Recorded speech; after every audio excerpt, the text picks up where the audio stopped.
UP NEET का DGME ने brochure प्रकाशित कर दिया है और साथ ही एक और नोटिफिकेशन डीजीएमई ने अपने वेबसाइट पे डाला जिसमें सीट लीविंग के जो बॉन्ड है, यानी कि आप बीच में सीट छोड़ दें तो उसमें जो आपका बॉन्ड साइन होता है उसके नियम में परिवर्तन के बारे में जानकारी दी है।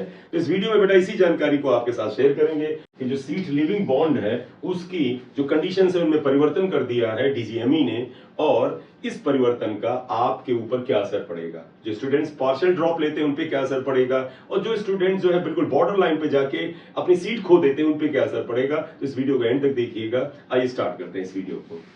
यहाँ देखिएगा एक पब्लिक नोटिस है जो 2 अगस्त को आया है, वो आपके सामने है। पब्लिक नोटिस, महत्वपूर्ण सूचना, सीट लीविंग बॉन्ड के संबंध में आवश्यक सूचना। शासनादेश दिनांक 26 जून 2024 के द्वारा निर्णय लिया गया है कि प्रदेश में स्थापित समस्त राजकीय एवं निजी क्षेत्र के मेडिकल कॉलेज, डेंटल कॉलेजों और संस्थानों, चिकित्सा विश्वविद्यालयों के स्नातक स्नातकोत्तर पाठ्यक्रम की सीटों पर प्रवेशोपरांत पाठ्यक्रम पूर्ण करने से पूर्व किसी भी अभ्यर्थी से सीट लीविंग बॉन्ड, धनराशि अथवा अर्थदंड लिए जाने की व्यवस्था को समाप्त करते हुए इसके स्थान पर एनएमसी के पत्र दिनांक 19/1/2024 के पत्र 5 द्वारा दिए गए सुझाव के क्रम में यदि संबंधित अभ्यर्थी द्वारा पाठ्यक्रम पूर्ण करने से पूर्व सीट छोड़ी जाती है तो उसे अगले शैक्षणिक सत्र की प्रवेश परीक्षा से डिबार कर दिया जाएगा। उक्त के क्रम में सूचित किया जाता है कि शासनादेश 26/6/2024 में निहित प्राविधान वर्तमान शैक्षणिक सत्र 2024-25 से स्नातक स्नातकोत्तर सुपर स्पेशियलिटी पाठ्यक्रम में प्रवेशित अभ्यर्थियों पर लागू किया जाएगा। शैक्षणिक सत्र 2024-25 से पूर्व के प्रवेशित अभ्यर्थियों पर शासनादेश दिनांक 26/6/2024 की व्यवस्था लागू नहीं होगी। तो इस नोटिस में उन्होंने बताया है कि सीट लिविंग बॉन्ड जो था उसमें अब जो स्टेट के जो क्लॉज थे वो खत्म हो रहे हैं। एनएमसी ने जो 19/1/2024 को एक सुझाव दिया था और कहा था जो स्टूडेंट बीच में ही अपनी मेडिकल की पढ़ाई, वो चाहे एमबीबीएस की हो चाहे बीडीएस की पढ़ाई छोड़ देते हैं, तो उनको नेक्स्ट ईयर यानी अगले साल जो प्रवेश प्रक्रिया है, जो काउंसलिंग प्रक्रिया है, उसे डिबार कर दिया जाए। तो अब इसका असर क्या होगा बेटा? देखिए असर क्या है कि आप में से कई विद्यार्थी जो होते हैं जब मनचाही एमबीबीएस की सीट नहीं पाते हैं तो किसी कम रैंकिंग वाले एमबीबीएस मेडिकल कॉलेज में अपनी सीट रिजर्व कर लेते हैं, वहां पर एडमिशन ले लेते हैं और एमबीबीएस की पढ़ाई के साथ साथ वो नीट की पढ़ाई भी करते रहते हैं, जिससे कि वो नेक्स्ट ईयर नीट का पेपर दे करके बेहतर कॉलेज पा जाए।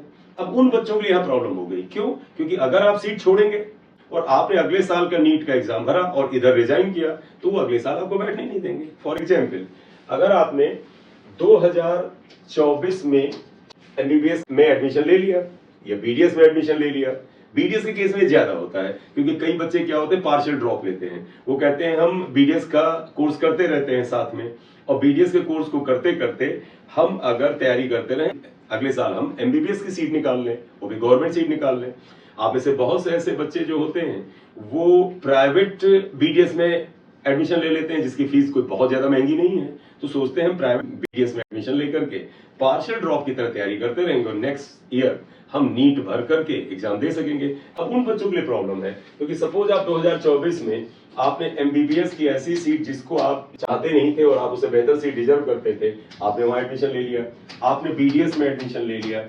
अब आप उस एडमिशन को लेने के बाद अगर नेक्स्ट ईयर की तैयारी कर रहे हैं नियम के अनुसार, अब नेक्स्ट ईयर प्रवेश प्रक्रिया में पार्टिसिपेट नहीं कर पाएंगे, यानी नीट में जो एडमिशन का प्रोसेस है वो नहीं कर पाएंगे। तो एक तरह से उन बच्चों के लिए नुकसान भी है जो लोग पार्शियल ड्रॉप लेकर के मेडिकल कॉलेज में जाकर के ही साइड बाय साइड अगले साल के लिए अपग्रेडेशन के लिए तैयारी करते रहते हैं, कि उनके लिए तो ये बुरी खबर है।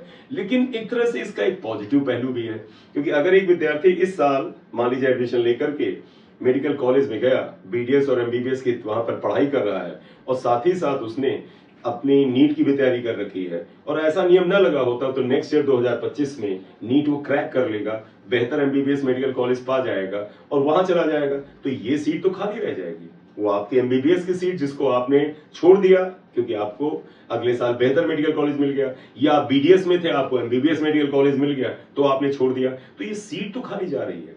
किसी और बच्चे के लिए छोड़ दीजिए। तो दोनों पहलू हैं। एक तो ऐसे बच्चे जो पार्शियल ड्रॉप लेकर के तैयारी जारी रखना चाहते हैं उनके लिए खराब न्यूज है।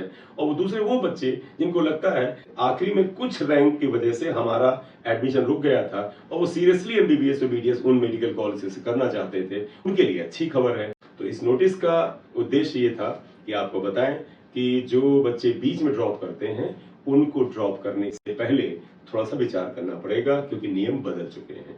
Thank you very much for watching the video. अगर आप इस चैनल पे नए हैं तो काइंडली इसे सब्सक्राइब कर दीजिएगा, लाइक कर दीजिएगा। Thank you.